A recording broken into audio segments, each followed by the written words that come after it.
Bismillah, assalamualaikum warahmatullahi wabarakatuh. Dalam sebuah riwayat dari Abu Zar Al-Ghifari, ia berkata, "Wahai Rasulullah, tidakkah engkau menjadikanku sebagai pemimpin?" Mendengar permintaanku tersebut, beliau menepuk pundakku seraya bersabda, yang artinya, "Hai Abu Zar, engkau seorang yang lemah, sementara kepemimpinan itu adalah amanah. Kelak pada hari kiamat, ia akan menjadi kehinaan dan penyesalan, kecuali orang yang mengambil dengan haknya dan menunaikan apa yang seharusnya ia tunaikan dalam kepemimpinan tersebut." Hadis Muslim. Sahabat mercusuar hati yang berbahagia, menjadi seorang pemimpin atau memegang kekuasaan saat ini merupakan impian semua orang, atau setidaknya banyak orang, kecuali sedikit dari mereka yang takut kepada Allah. Mereka mengejar prestis, popularitas, kekuasaan, hingga materi.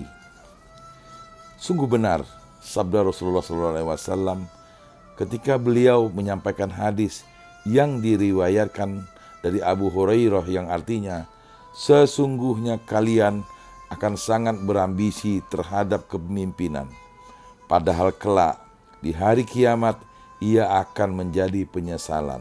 Hadis Bukhari.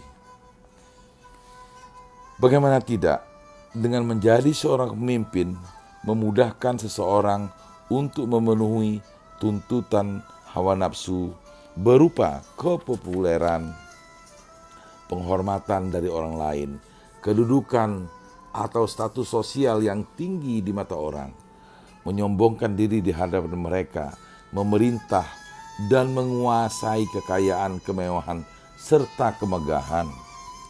Wajar bila kemudian untuk mewujudkan ambisi ini, banyak elit politik atau calon pemimpin di bidang lainnya tidak segan-segan melakukan politik uang dengan membeli suara pemilih atau mayoritas anggota dewan, atau sekadar uang tutup mulut untuk meminimalisir komentar miring saat berlangsung kampanye dan sebagainya. Berkata Al-Muhallab dalam sebuah buku Fathul Basri, ambisi untuk memperoleh jabatan kepemimpinan merupakan faktor yang mendorong manusia untuk saling membunuh. Akibatnya darah tertumpah, harta dirampas, kemaluan perempuan tua dihalalkan, dan karenanya terjadi kerusakan yang besar di permukaan bumi. Sahabat mercusuar hati yang berbahagia, sedikit sekali orang yang berambisi menjadi pimpinan kemudian berpikir tentang kemaslahatan umum dan bertujuan memberikan kebaikan kepada hamba-hamba Allah dengan kepemimpinan yang dia raih. Kebanyakan mereka justru sebaliknya, mengejar jabatan untuk kepentingan pribadi dan kelompoknya.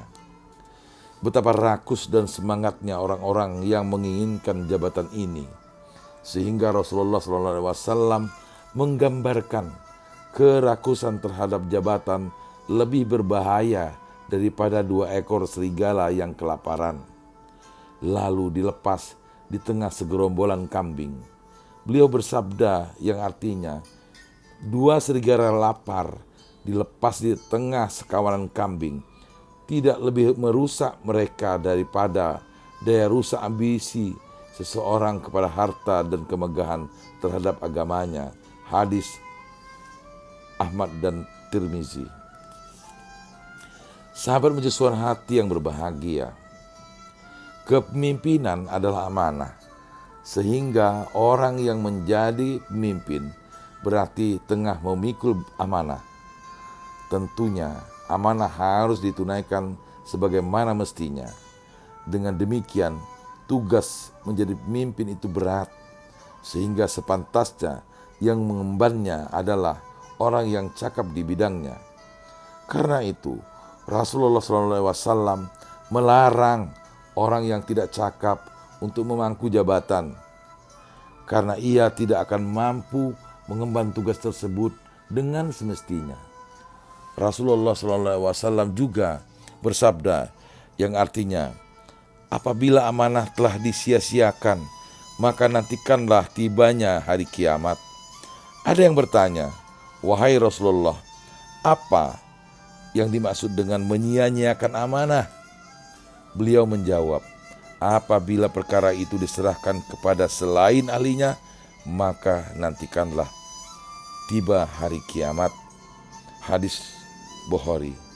Sahabat Mencuri Hati yang berbahagia, semoga narasi yang pendek ini dapat memberikan gambaran kepada kita betapa besar dan beratnya beban seorang pemimpin.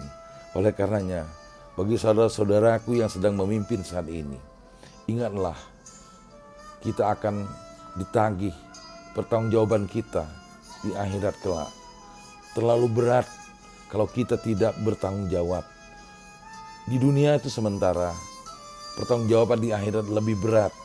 Oleh karenanya, mari kita sama-sama menunaikan tugas kita sebagaimana di dalam sumpah jabatan kita sebagai pemimpin masing-masing.